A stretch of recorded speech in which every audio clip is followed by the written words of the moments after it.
Subuh itu, suara azan berkumandang pelan dari surau kecil di ujung gang. Udara masih dingin, tapi di sebuah rumah kayu tua yang hampir roboh, terlihat seorang pemuda muda berwajah lelah tengah menyiapkan ember berisi air sumur. Namanya Raka. Umurnya baru 22 tahun, tapi wajahnya sudah menampakkan garis perjuangan yang berat. Rumahnya kecil, berdinding papan, dengan atap seng yang bocor di beberapa bagian. Di dapur, seorang wanita tua berkerudung lusuh sedang menanak nasi di atas tungku. Itulah Bu Ratmi, ibunya. Seorang janda yang sejak suaminya meninggal, hidupnya hanya diisi dengan doa dan kerja keras demi anak semata wayangnya. Raka, habis ambil air langsung makannya. Nak, ucap Bu Ratmi pelan sambil meniup api di tungku. Iya, Bu, jawab Raka singkat sambil tersenyum kecil. Setelah mandi dan salat subuh, Raka duduk di lantai dekat ibunya. Sarapan mereka sederhana, nasi, tempe goreng, dan sambal garam. Tapi Bu Ratmi selalu mengawali makan dengan doa panjang. Ya Allah, kuatkan anakku ini. Jangan biarkan dia menyerah dalam kemiskinan. Jadikan dia anak yang Engkau ridho, dan berikan jodoh yang bisa menuntunnya ke jalan kebaikan. Raka hanya bisa menunduk. Doa itu sudah ia dengar sejak kecil. Tapi entah mengapa, setiap kali ibunya berdoa seperti itu, hatinya terasa hangat sekaligus pedih. Setelah makan, Raka berpamitan. Ia bekerja di pasar sebagai tukang angkut sayur dan buah. Upahnya kecil, hanya cukup untuk beli beras dan kebutuhan harian. Tapi ia tak pernah mengeluh. Ia selalu berkata pada ibunya, yang penting halal, Bu. Setiap pagi, Raka menuntun gerobak kecilnya menuju pasar. Di sepanjang jalan, ia sering melihat mobil-mobil mewah lewat di jalan utama. Kadang, ia berhenti sebentar, menatap kendaraan itu dengan tatapan kosong. Dalam hatinya, ia bertanya, kapannya aku bisa punya kehidupan yang lebih baik? Namun secepat itu pula ia menggeleng. Ia tidak mau iri. Ia percaya, setiap orang punya jalannya masing-masing. Hari itu, pasar ramai sekali. Raka memanggul karung berisi kentang hampir seberat badannya. Keringat menetes di wajahnya, tapi ia tetap tersenyum ketika pedagang sayur langganannya, Pak Hendra, memberinya uang tambahan Rp2.000. Raka, kamu anak rajin. Semoga nanti rezekimu lancar terus, ya, kata Pak Hendra. Amin, Pak. Terima kasih. Siang menjelang sore, Raka pulang dengan baju penuh debu. Di tangannya ada plastik kecil berisi tahu goreng untuk ibunya. Meskipun lelah, langkahnya ringan. Ia tahu, ibunya akan tersenyum bahagia melihat makanan kecil itu. Sesampainya di rumah, ia menemukan ibunya sedang duduk di teras, memandangi langit. Bu, aku bawa tahu goreng kesukaan ibu. Wajah Bu Ratmi langsung berubah cerah. Ya Allah, anakku, kamu pasti capek banget, Nak. Raka hanya tersenyum, menaruh tahu di piring, dan duduk di samping ibunya. Mereka makan bersama sambil berbagi cerita sederhana tentang kehidupan. Di sela-sela itu, Bu Ratmi menatap wajah anaknya lama sekali. Ada perasaan haru dan takut kehilangan. Raka, kalau ibu sudah nggak ada nanti, kamu harus tetap kuat ya. Jangan pernah berhenti berdoa dan berbuat baik. Raka spontan menatap ibunya. Bu, jangan ngomong gitu ah. Ibu panjang umur kok. Aku yang harus berjuang buat bahagiain ibu. Bu Ratmi tersenyum. Matanya berkaca-kaca. Ibu percaya kamu bisa, Nak. Ibu cuma ingin satu hal, semoga nanti kamu dapat jodoh yang bisa sayang sama kamu apa adanya. Yang gak lihat kamu dari uang, tapi dari hati. Raka terdiam. Hatinya bergetar. Ia tahu, di balik kalimat sederhana itu, ibunya memendam doa panjang setiap malam. Doa yang mungkin selama ini menjadi benteng hidupnya. Malam itu, setelah ibunya tidur, Raka duduk di depan rumah, menatap langit. Bintang-bintang berkelap-kelip, seolah mendengarkan bisikannya. Ya Allah, aku nggak minta kaya. Aku cuma minta bisa bahagiain ibu sebelum Engkau panggil dia. Kalau memang ada jodoh untukku, semoga dia orang yang bisa buat ibu bangga. Suara jangkrik menemani doanya. dan malam itu terasa berbeda. Entah kenapa, hati Raka lebih tenang dari biasanya. Keesokan harinya, hidup berjalan seperti biasa. Tapi sesuatu mulai berubah. Saat Raka sedang membantu mengangkat peti buah ke truk, seorang sopir berteriak dari jalan depan pasar. "Bro, hati-hati, ada mobil mogok di tengah jalan." Raka menoleh. Sebuah mobil putih berhenti di tengah jalan raya. Dari dalamnya keluar seorang gadis muda berpenampilan rapi, tampak panik. Orang-orang hanya menonton, tak ada yang berani mendekat. Tanpa pikir panjang, Raka berlari menghampiri. Ia membantu mendorong mobil itu ke tepi jalan. Bajunya kotor, tangannya penuh minyak, tapi ia tak peduli. "Terima kasih banget, Mas," kata gadis itu dengan senyum tulus. Raka tersenyum kikuk. "Nggak apa-apa, Mbak. Cuma mogok aja." "Ya?" "Iya. Saya nggak ngerti mobil. Tadi mau ke yayasan sosial di daerah sini, malah mogok." "Oh, yayasan? Wah, kebetulan saya sering lewat situ. Kalau mau, saya bantu panggil montir langganan saya." Gadis itu mengangguk. Saat menunggu, mereka berbincang sebentar. Namanya Nadia. Ia baru pulang kuliah dari luar negeri dan sering membantu kegiatan sosial ayahnya. Meski penampilan mereka berbeda jauh, Raka dengan baju lusuh dan tangan penuh bekas kerja kasar, sementara Nadia bergaun putih bersih dan wangi, percakapan mereka terasa hangat dan natural. "Mas kerja di sini?" tanya Nadia. "Iya, Mbak. Tukang angkut di pasar. Kadang bantu-bantu orang kalau ada yang butuh." Nadia menatapnya dengan kagum. "Masih muda tapi udah kerja keras ya. Hebat loh." Raka tersenyum kecil. "Saya cuma pengen bantu ibu, Mbak. Dia udah tua, jadi sekarang giliran saya yang berjuang." Kalimat itu membuat Nadia terdiam. Ada sesuatu di dalam diri Raka yang membuatnya berbeda dari kebanyakan orang yang pernah ia temui. Ketulusan. Tak lama kemudian montir datang. Mobil berhasil dinyalakan kembali. Sebelum pergi, Nadia mengeluarkan uang dari dompetnya. "Ini, Mas, buat terima kasih." Namun Raka menolak halus. "Nggak usah, Mbak. Saya bantu dengan ikhlas." Nadia terkejut. Di dunia di mana banyak orang selalu minta imbalan, pemuda itu malah menolak. Ia menatap Raka lama, lalu tersenyum. "Kalau begitu, boleh saya tahu nama Mas?" "Raka, Mbak." "Nadia. Senang kenal kamu, Raka." Mobil itu akhirnya melaju pergi, meninggalkan debu di udara. Tapi di hati Raka, ada sesuatu yang berbeda. Entah kenapa, senyum gadis itu masih menempel di pikirannya. Sementara di rumah, Bu Ratmi yang sedang menjemur pakaian tiba-tiba berhenti dan memejamkan mata. Ia berbisik lirih, seolah berbicara dengan langit. "Ya Allah, lindungi anakku dimanapun dia berada. Kalau Engkau berkehendak, pertemukan dia dengan seseorang yang bisa menuntunnya dalam kebaikan." Sore itu, angin berhembus lembut, membawa aroma tanah basah dan doa yang melangit tinggi. Raka tidak tahu bahwa hari itu adalah hari pertama takdirnya mulai berubah. Bahwa doa seorang ibu miskin sedang mengetuk pintu langit, dan perlahan, sedang dijawab oleh Tuhan. Pagi itu, pasar kembali ramai seperti biasa. Tapi di hati Raka, ada sesuatu yang berbeda. Ia masih teringat wajah gadis yang ia bantu kemarin. Senyumnya, tutur katanya yang lembut, dan caranya menatap dengan penuh rasa hormat. Semuanya terasa tidak biasa. Namun Raka segera menepis pikirannya. "Ah, siapa aku? Cuma tukang angkut di pasar," gumamnya pelan sambil mengikat karung sayur di gerobaknya. Ia tahu gadis seperti itu pasti hidup di dunia yang berbeda. Tapi jauh di lubuk hati, ada secuil harapan kecil yang entah kenapa sulit padam. Hari-hari berjalan seperti biasa. Raka terus bekerja keras, pulang sore dengan tubuh letih, namun tetap tersenyum untuk ibunya. Bu Ratmi sering memandang anaknya dengan mata haru. Ia tahu, di balik diam dan sederhana, Raka menyimpan cita-cita besar. Sampai pada suatu sore, saat Raka sedang mengantar pesanan ke warung langganannya, sebuah mobil putih berhenti di depan pasar.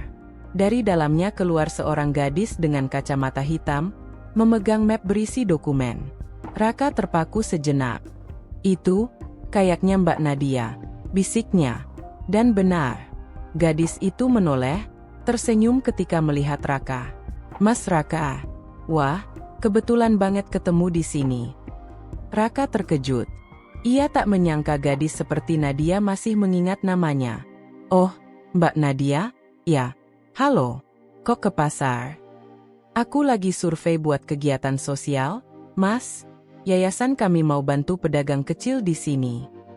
Nadia lalu menjelaskan bahwa ayahnya punya yayasan yang sering membantu masyarakat miskin. Kali ini mereka ingin membuat program bantuan modal usaha kecil. Ia ingin mendengar langsung cerita para pedagang. "Kalau begitu, saya bisa bantu kenalin sama beberapa orang, Mbak," kata Raka. Nadia tampak senang. Ia mengangguk, lalu berjalan bersama Raka keliling pasar. Raka memperkenalkannya pada para pedagang yang mengenalnya dengan baik. Di antara keriuhan pasar dan aroma sayur segar, keduanya terlihat akrab berbincang. Pedagang-pedagang yang melihat mereka berdua bahkan sempat berbisik-bisik. "Itu siapa ya? Raka sama cewek cantik itu. Pasti bukan dari sini. Pakaian aja udah kelihatan mahal." Tapi Raka tidak mempedulikan omongan orang. Ia hanya ingin membantu. Ketika hari mulai sore, Nadia pamit. "Mas Raka, makasih banyak. Ya, kalau nggak ada Mas, aku bingung mau mulai dari mana." "Sama-sama, Mbak. Senang bisa bantu." Sebelum pergi, Nadia sempat menatap Raka lama. "Mas, kalau nanti aku datang lagi, bolehkan minta tolong bantu lagi?" "Tentu, Mbak. Asal saya bisa, pasti saya bantu." Mereka berpisah dengan senyum. Tapi sejak saat itu, sesuatu mulai tumbuh di hati keduanya, sesuatu yang lembut tapi nyata. Beberapa hari berlalu. Raka sibuk bekerja seperti biasa. Tapi setiap kali lewat di jalan tempat mobil Nadia dulu mogok, ia selalu teringat kejadian itu. Kadang ia tersenyum sendiri. Kadang ia menatap langit dan berkata dalam hati, "Mungkin ini cuma mimpi kecil orang miskin kayak aku." Namun takdir sepertinya belum selesai mempertemukan mereka. Suatu pagi, saat Raka baru menurunkan tumpukan karung di belakang pasar, tiba-tiba seseorang memanggil dari jauh, "Mas Raka." Raka menoleh. Dan di sana, berdiri Nadia, dengan pakaian kasual dan topi sederhana, memegang kamera kecil. "Nadia?" Raka hampir tak percaya. "Kok datang pagi-pagi?"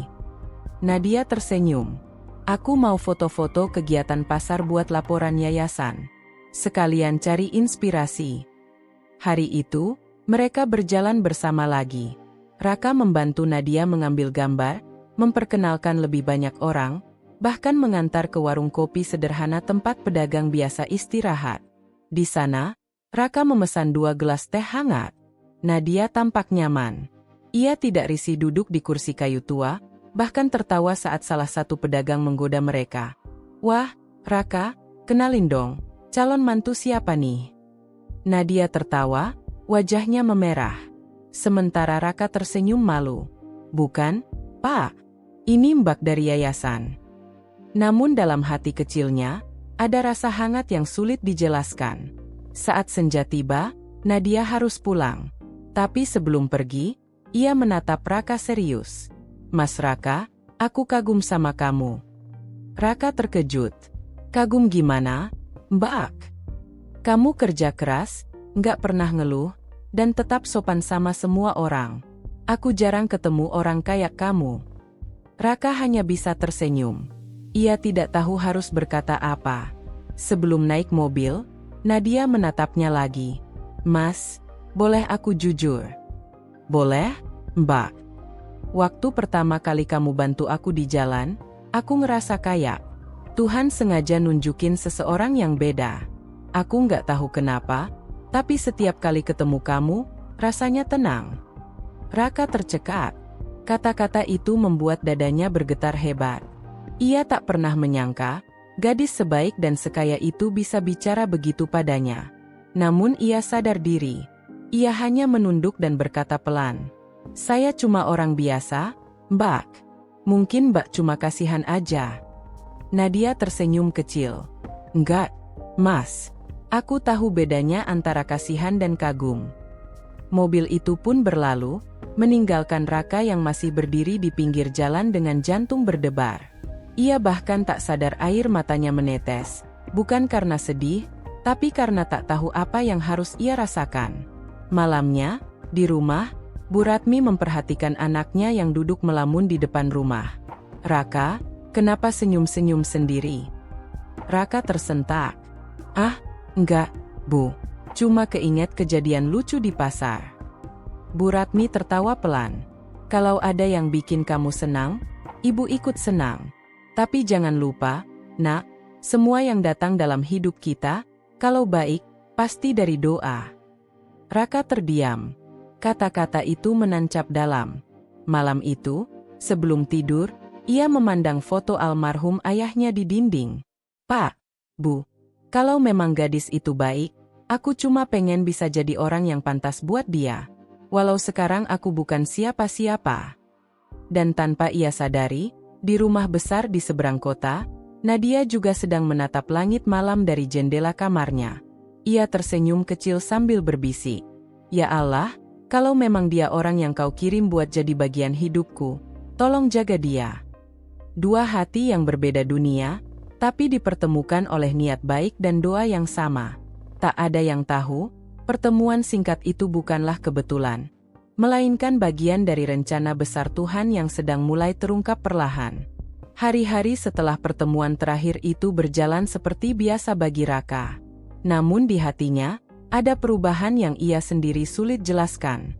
Ia mulai bekerja lebih giat dari sebelumnya, seakan ingin membuktikan sesuatu. Mungkin karena ingat kata-kata Nadia, atau mungkin karena ia merasa hidupnya punya arah baru. Setiap pagi, Raka menyiapkan gerobak, membantu pedagang, dan tersenyum pada siapapun yang ditemuinya. Tapi di balik senyum itu, ada kerinduan halus yang perlahan tumbuh. Kerinduan akan pertemuan lagi dengan gadis yang telah membawa warna dalam hidupnya. Sementara itu, di rumah besar di kawasan elit Jakarta Timur, Nadia juga tak bisa menghilangkan bayangan wajah Raka. Ia bahkan sempat menceritakan sosok pemuda itu kepada ayahnya, Pak Surya, seorang pengusaha sukses yang juga ketua yayasan sosial. Dia orang baik, Ayah, ucap Nadia suatu sore saat makan malam. Orang baik banyak, Nak, jawab Pak Surya datar. Tapi dia beda, yah. Sederhana, tapi tulus banget. Nggak kayak orang-orang yang suka pura-pura dermawan. Pak Surya menatap putrinya dalam diam, lalu tersenyum samar. Hati-hati, Nak. Kadang rasa iba bisa menipu perasaan. Jangan sampai kamu salah menilai orang hanya karena kamu kasihan. Nadia terdiam. Ia tahu ayahnya tidak bermaksud buruk, tapi entah kenapa, ucapannya menusuk. Di sisi lain, kehidupan Raka mendadak berubah. Suatu pagi, ketika ia datang ke pasar, suasana terasa tegang. Seorang pedagang menunjuknya sambil berteriak. Itu dia orangnya. Dia yang nyolong uang kas dari gudang semalam. Raka langsung terkejut. Apa? Saya? Beberapa orang mendekat, menuduh tanpa bukti. Raka mencoba menjelaskan, tapi fitnah itu menyebar cepat. Katanya, semalam ada yang masuk ke gudang sayur tempat Raka biasa bekerja, dan uang hasil penjualan hilang. Karena Raka pegawai paling miskin dan terakhir keluar dari pasar, semua langsung menuduh dia. Raka mencoba membela diri, tapi tak ada yang mau mendengar. Pak Hendra, majikannya, ikut terpengaruh. Maaf, Kak, sampai masalah ini jelas, kamu nggak bisa kerja dulu. Raka berdiri terpaku. Dunia seperti runtuh di hadapannya. Ia menunduk, air mata menetes pelan. Saya nggak nyuri, Pak. Demi Allah, saya nggak. Tapi semua sudah telanjur. Ia dipaksa meninggalkan pasar. Hari itu, ia pulang dengan langkah gontai. Ibunya yang menunggu di rumah langsung tahu ada sesuatu yang salah. Raka, ada apa, Nak? Raka berusaha tersenyum, tapi gagal. Bu, mereka bilang aku maling. Aku diusir dari kerjaan. Bu Ratmi menatap anaknya dalam diam. Lalu ia menggenggam tangan Raka kuat-kuat. Kalau kamu nggak salah, jangan takut, nak. Allah tahu kebenarannya. Raka mengangguk. Tapi malam itu, ia tak bisa tidur. Ia duduk di teras, memandangi langit gelap dan berkata dalam hati, "Ya Allah, kenapa ujian ini datang sekarang? Padahal aku cuma pengen hidup jujur." Keesokan harinya, saat ia mencoba ke pasar untuk membuktikan diri, semua orang menjauh darinya. Beberapa anak kecil bahkan berbisik, "Itu tuh yang nyolong." Raka merasa malu, sedih, dan hancur. Ia memutuskan tak kembali lagi. Beberapa hari ia hanya di rumah, mencoba bantu-bantu ibunya, tapi pikirannya kacau. Namun di tengah keputusasaan itu, datang sebuah kabar yang tak terduga. Seseorang mengetuk pintu rumahnya sore itu. Ketika dibuka, berdirilah seorang wanita muda dengan senyum hangat. "Nadia?" Raka terkejut. "Mas Raka?" Nadia menatapnya cemas.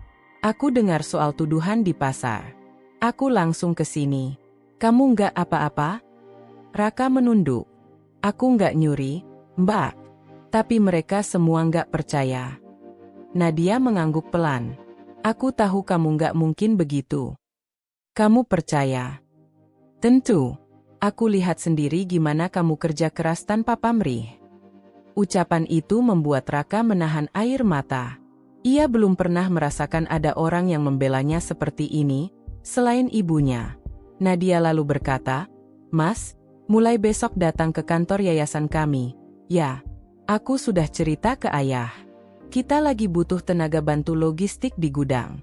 Gajinya nggak besar, tapi cukup untuk hidup." Raka terkejut. "Mbak, aku beneran diterima?" Nadia tersenyum. "Iya, tapi bukan karena kasihan. Ya, karena kamu pantas." Raka tak bisa berkata-kata. Ia menunduk dan menatap tanah, mencoba menyembunyikan air matanya. "Terima kasih, Mbak. Aku janji bakal kerja sungguh-sungguh." Beberapa minggu berlalu, Raka mulai bekerja di gudang yayasan milik keluarga Nadia. Ia mengatur paket sembako dan barang donasi untuk masyarakat miskin. Ia bekerja dari pagi hingga sore tanpa mengeluh, seperti biasa. Yang membuatnya bahagia bukan hanya karena ia punya pekerjaan lagi, tapi karena ia bisa bertemu Nadia lebih sering. Meski status mereka jauh berbeda, Nadia memperlakukan Raka dengan hormat. Ia sering datang ke gudang, membawa makanan, atau sekadar menyapa. Raka mulai dikenal para staf yayasan sebagai pria sederhana tapi penuh dedikasi. Bahkan Pak Surya, ayah Nadia, mulai memperhatikannya. Suatu siang, Pak Surya datang ke gudang tanpa diduga. Raka langsung menunduk hormat. "Selamat siang, Pak." "Kamu Raka, ya?" tanya Pak Surya tegas. "Iya, Pak. Saya baru kerja 2 minggu di sini." Pak Surya menatapnya dari kepala sampai kaki, lalu berkata, "Saya dengar kamu difitnah di tempat lama." "Iya, Pak. Tapi saya nggak bersalah." Pak Surya mengangguk pelan. "Saya percaya sama anak saya. Kalau dia bilang kamu jujur, berarti kamu jujur. Tapi saya mau lihat pembuktiannya lewat kerja kamu di sini." Raka menatapnya penuh hormat. "Siap, Pak. Saya akan tunjukkan." Sejak hari itu, Raka bekerja lebih keras lagi. Ia datang paling pagi, pulang paling malam. Setiap paket donasi ia cek satu persatu agar tak ada kesalahan. Hingga suatu hari, kejujurannya diuji kembali. Seorang staf senior yayasan mencoba mengambil sebagian dana donasi untuk kepentingan pribadi. Raka yang tahu hal itu langsung melaporkan kepada manajer. Kasus itu sampai ke telinga Pak Surya. Dan saat penyelidikan selesai, terbukti benar, yang salah bukan Raka, tapi pegawai lama itu. Pak Surya memanggil Raka ke kantornya. "Raka, kamu tahu resikonya kalau kamu melapor?" Raka mengangguk. "Saya cuma nggak mau nama yayasan jadi jelek, Pak. Ini tempat yang banyak bantu orang. Saya nggak mau rusak karena ulah orang serakah." Pak Surya terdiam lama. Lalu untuk pertama kalinya, ia tersenyum lebar. "Kamu anak muda yang jujur. Saya suka." Di luar ruangan, Nadia mendengarnya dan menatap Raka penuh kebanggaan. "Mas, aku tahu kamu nggak akan mengecewakan." Malam itu, Raka pulang ke rumah membawa beras dan sedikit uang bonus dari yayasan. Ia memeluk ibunya erat. "Bu, Allah nggak tidur. Semua fitnah yang dulu akhirnya terbukti salah." Bu Ratmi menatap anaknya sambil menangis.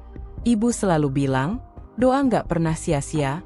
"Nak, kamu sabar, kamu jujur, dan lihat, sekarang Allah buktiin semuanya." Raka tersenyum, air matanya ikut menetes. Dalam hati ia berkata, "Ya Allah, kalau semua ini awal dari jalan yang kau siapkan, aku akan terus berjalan, meski perlahan." Ia tak tahu, di balik keajaiban itu, cinta yang tumbuh antara dirinya dan Nadia mulai memasuki ujian yang lebih besar. Karena tak lama lagi, dunia mereka yang berbeda akan saling bertabrakan. Suasana sore di rumah Raka begitu hening. Angin masuk dari jendela bambu, menggerakkan tirai tipis lusuh yang mulai robek di ujungnya. Di meja kecil, secangkir teh hangat tergeletak, sudah dingin. Raka duduk menunduk, memandangi ponselnya yang retak di sudut layar. Pesan dari Nadia terakhir kali masih terpampang di sana. "Aku akan bicara sama Papa. Jangan pergi kemana-mana dulu, ya." Sudah 3 hari sejak itu, dan belum ada kabar lagi. Raka menghela napas panjang. "Apa mungkin aku hanya mimpi?" gumamnya pelan. Ibunya yang tengah menjemur pakaian menoleh dan bertanya lembut. "Kenapa, Nak? Masih belum ada kabar dari Nona itu?" Raka tersenyum kecil, berusaha tegar. "Belum, Bu. Mungkin dia sibuk, atau mungkin papanya benar-benar tidak suka aku." Ibunya hanya menatap Raka, lalu duduk di sampingnya. Dengan tangan keriputnya, ia menepuk bahu anaknya. "Nak, kalau jodoh, sekeras apapun dunia menolak, Tuhan tetap akan kasih jalan. Tapi kalau bukan, jangan kecewa. Tuhan selalu punya alasan." Raka mengangguk pelan, tapi hatinya berat. Ia tak bisa membohongi dirinya sendiri. Nadia bukan sekadar gadis yang ia tolong di jalan, tapi seseorang yang membuat hidupnya berwarna. Sementara itu, di rumah mewah keluarga Pratama, Nadia berdiri di depan ayahnya. Wajahnya tegang. "Papa, aku serius sama Raka. Dia bukan orang sembarangan. Dia jujur, pekerja keras, dan punya hati yang baik." Pak Pratama meletakkan koran di atas meja dengan keras. "Hati baik? Nadia, kamu itu anak pengusaha. Kamu tahu berapa banyak lelaki yang lebih pantas buat kamu. Raka itu hanya pekerja kasar." "Tapi, Pak." "Tidak ada tapi," potong Pak Pratama dengan suara berat. "Cinta saja tidak cukup buat bangun masa depan, Nak." Nadia menggigit bibirnya, menahan air mata. Ia tahu ayahnya tidak jahat, hanya keras kepala dan terluka oleh masa lalu. Ibunya dulu menikah dengan ayah dalam kondisi yang sama, cinta melawan status. Namun, dulu cinta mereka berhasil. Sekarang, sang ayah takut putrinya mengulangi jalan yang sama. Hari berganti, minggu berlalu. Raka mencoba melupakan. Ia kembali mencari kerja, membantu di bengkel kecil dekat pasar. Tapi setiap kali melihat mobil putih lewat, hatinya berdegup, berharap itu mobil Nadia. Namun, tak ada kabar sama sekali. Suatu sore, ia mendapat kabar bahwa ibunya jatuh pingsan saat mencuci di sumur.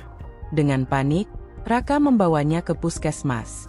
Dokter bilang ibunya kelelahan dan butuh istirahat total. Malam itu, Raka duduk di samping ranjang ibunya. Lampu redup, udara lembab. Sang ibu tersenyum lemah. "Nak, ibu cuma mau bilang, apapun yang terjadi, jangan berhenti jadi orang baik. Ya, kalau kamu benar mencintai gadis itu, doakan saja. Kalau dia memang ditakdirkan buatmu, Tuhan akan mempertemukan kalian lagi." Raka menggenggam tangan ibunya, matanya berkaca-kaca. "Ya, Bu. Aku janji." Keesokan harinya, sesuatu terjadi. Di depan bengkel tempat Raka bekerja, sebuah mobil hitam berhenti. Dari dalam keluar seorang pria berbadan tegap, pengawal keluarga Pratama. "Kamu Raka?" "Iya, saya. Jawab Raka hati-hati. Pria itu menyerahkan sebuah amplop.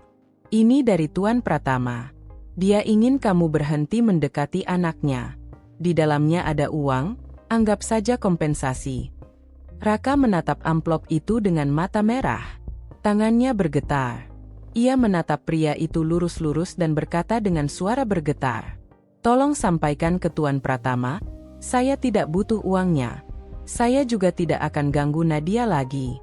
Tapi jangan hina perasaan saya. Ia meletakkan amplop itu di tanah dan pergi tanpa menoleh. Malamnya, di rumah besar itu, Nadia mendengar semuanya. Papa, kenapa Papa lakuin itu? Papa cuma melindungi kamu, Nat. Anak itu cuma mau memanfaatkanmu.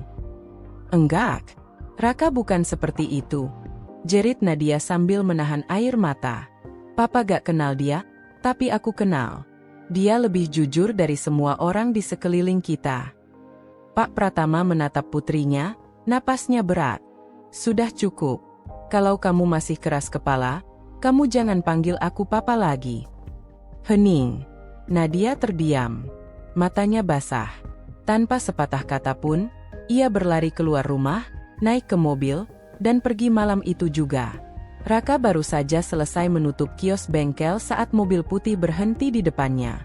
Ia menoleh, Nadia keluar dari mobil, dengan wajah penuh air mata. Raka, suaranya bergetar. Nadia, kenapa kamu di sini? Papa ngelarang aku ketemu kamu, tapi aku gak peduli lagi. Raka mematung. Nat, kamu gak boleh begini. Kamu anak orang kaya. Dunia kamu beda sama aku. Aku gak peduli status, Rak. Aku cuma tahu, kamu tulus. Dan aku gak mau nyesel cuma karena takut pada perbedaan. Air mata Nadia menetes. Raka menunduk, mencoba menahan perasaan yang bercampur antara bahagia dan sedih. Aku gak bisa bikin kamu hidup mewah, Nat. Aku cuma bisa janji buat jagain kamu dengan sepenuh hati. Nadia mengangguk, tersenyum di tengah tangisnya. Itu lebih dari cukup. Hubungan mereka berlanjut diam-diam. Nadia tetap datang ke bengkel, membawa makanan, kadang membantu Raka menulis proposal usaha kecil-kecilan. Perlahan, cinta mereka justru tumbuh makin dalam. Namun, kabar itu akhirnya sampai ke telinga Pak Pratama. Sang ayah murka besar.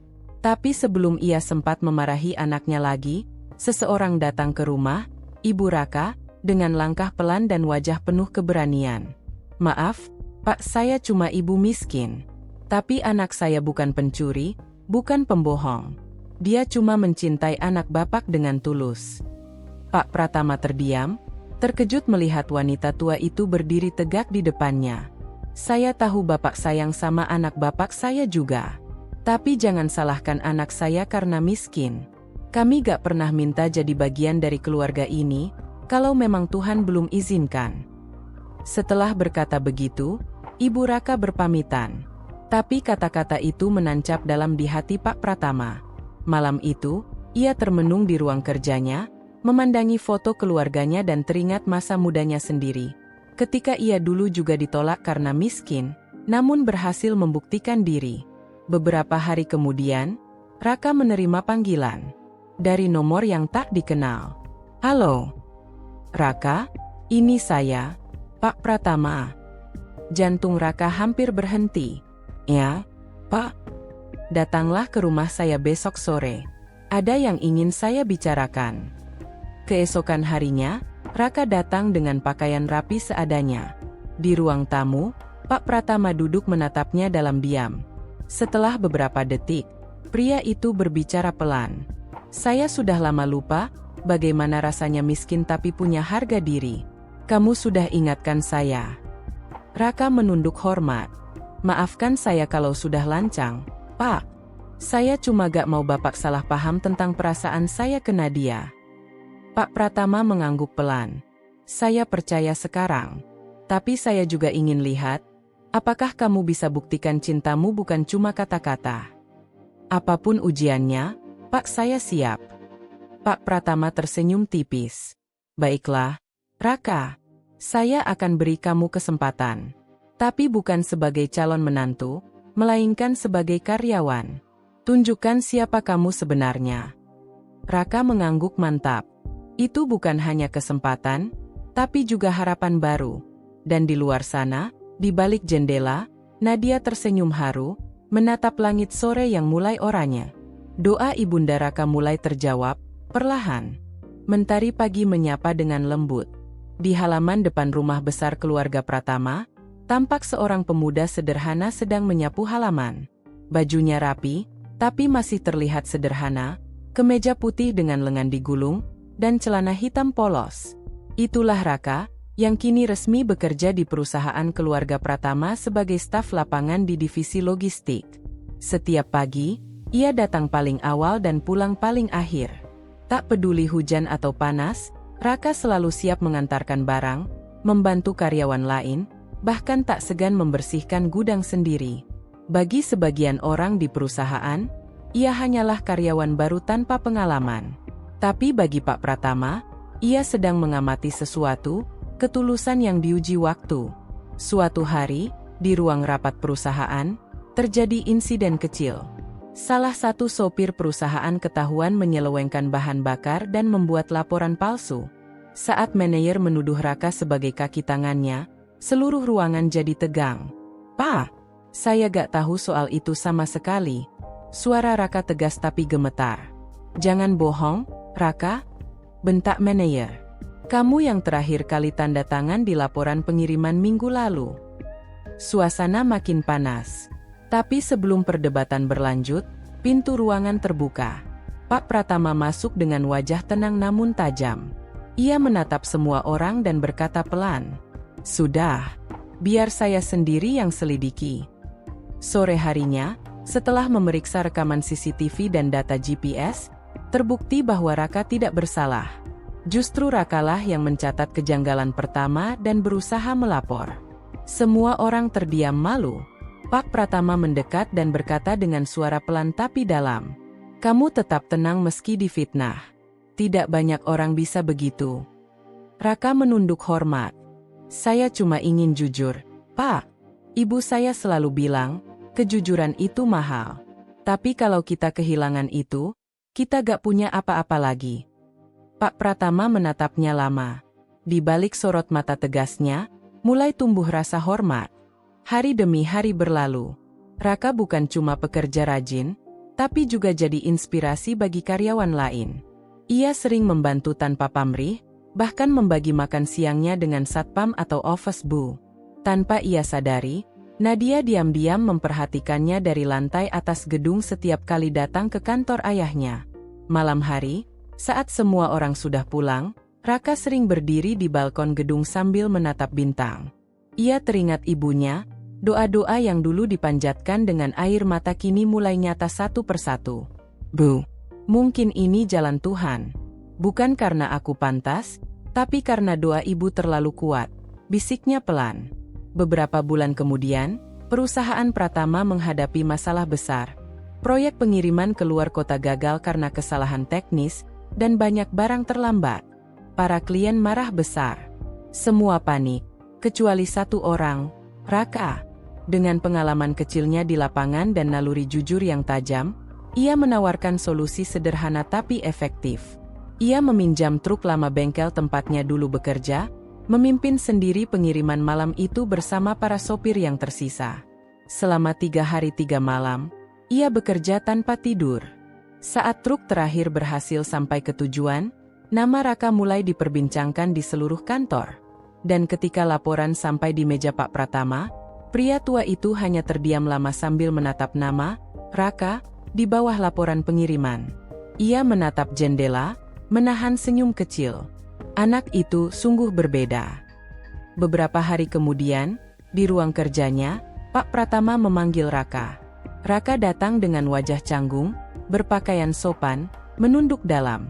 "Kamu tahu, Raka," ucap Pak Pratama pelan, "dulu, saya juga seperti kamu. Miskin, diremehkan, tapi punya tekad. Saya pikir anak seperti kamu sudah gak ada lagi di zaman sekarang." Raka menelan ludah, gugup.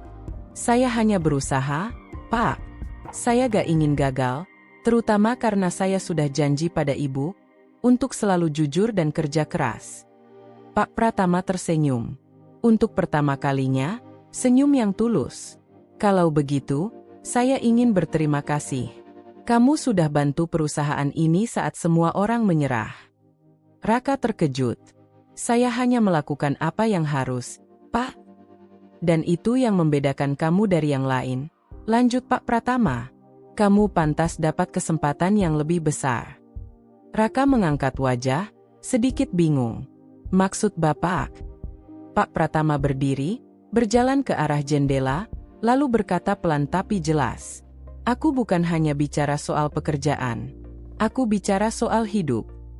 Raka terpaku. Pak Pratama menoleh, menatapnya dalam. Kalau kamu masih mencintai Nadia, aku tidak akan melarang lagi. Raka terkejut. Dadanya sesak oleh rasa syukur dan tak percaya. Apa Bapak serius? Pak Pratama tersenyum kecil. Kamu sudah buktikan dirimu. Dan aku rasa, itu cukup. Sore itu, Raka keluar dari rumah besar keluarga Pratama dengan mata yang sedikit basah. Di bawah pohon besar di halaman, Nadia menunggu, mengenakan baju putih sederhana. Begitu Raka muncul, ia langsung berlari memeluknya. Aku dengar semuanya, Ra, katanya sambil menangis bahagia. Papa akhirnya nerima kamu. Raka hanya bisa tersenyum, matanya pun berkaca-kaca. Semua ini bukan karena aku hebat, Nak, tapi karena doa ibu. Mereka berdua berdiri lama di bawah pohon itu, di bawah langit senja yang indah, seolah semesta ikut tersenyum. Beberapa bulan kemudian, di sebuah masjid kecil di pinggiran kota, suasana haru menyelimuti. Raka berdiri di depan penghulu, mengenakan baju koko putih dan peci hitam. Di sampingnya, Pak Pratama duduk dengan tenang, sementara Nadia menunduk malu di balik hijabnya yang anggun. Saya nikahkan dan kawinkan engkau, Raka bin Surya, dengan putriku Nadia binti Pratama. Suara penghulu bergema pelan. Raka menahan napas, lalu menjawab mantap. Saya terima nikahnya. Nadia binti Pratama, dengan mas kawin seperangkat alat salat dibayar tunai. Suara hadirin terisak pelan. Tangis bahagia terdengar dari barisan depan. Ibu Raka, dengan mata yang basah, ia memandangi anaknya yang kini resmi menjadi suami. Doa yang ia panjatkan bertahun-tahun akhirnya terkabul. Setelah acara selesai, Raka menghampiri ibunya. Ia berlutut dan mencium tangan wanita tua itu. Semua ini karena doa ibu. Aku gak akan sampai sejauh ini kalau bukan karena ibu. Sang ibu mengusap rambutnya dengan lembut. Nak, ibu cuma berdoa. Tapi yang bikin doa itu dikabulkan, kerja keras dan keikhlasan kamu sendiri. Mereka berdua berpelukan lama. Di antara haru, ada rasa syukur yang tak bisa diungkapkan dengan kata-kata. Beberapa waktu setelah menikah, Raka dipercaya memimpin cabang baru perusahaan Pratama di luar kota. Ia memulai dari bawah, tapi kini dengan dukungan penuh dari keluarga baru dan ibunya yang selalu mendoakan. Nadia setia mendampingi, tak peduli sesederhana apapun hidup mereka di awal. Rumah kecil yang dulu jadi tempat ibunya tinggal kini direnovasi, bukan mewah, tapi hangat dan penuh cinta. Setiap malam, Raka masih punya kebiasaan yang sama, menatap langit dan berdoa. Ya Tuhan, terima kasih sudah mendengar doa ibu. Terima kasih sudah kasih aku jodoh yang bukan cuma cantik, tapi juga baik. Di belakangnya, Nadia mendekat dan menggenggam tangannya. Aku yang seharusnya berterima kasih, Ra, karena kamu buktiin, cinta sejati gak butuh harta, cukup hati dan ketulusan. Mereka tersenyum saling menatap, lalu menengadah ke langit malam yang penuh bintang. Dan di sanalah, di bawah cahaya lembut bulan, terdengar bisikan lembut sang ibu dari dalam rumah. Amin, doa ibu sudah terkabul. Tamat.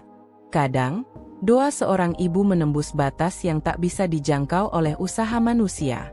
Karena cinta dan keikhlasan mereka, jalan hidup bisa berubah dari gelap menjadi penuh cahaya.